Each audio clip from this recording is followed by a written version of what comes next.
Seriously, is anyone else's Call of Duty Modern Warfare 3 doing this on the Xbox?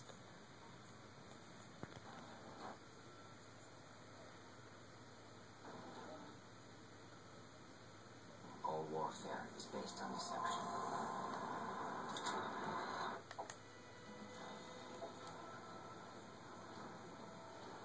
It was skipping. Don't get it.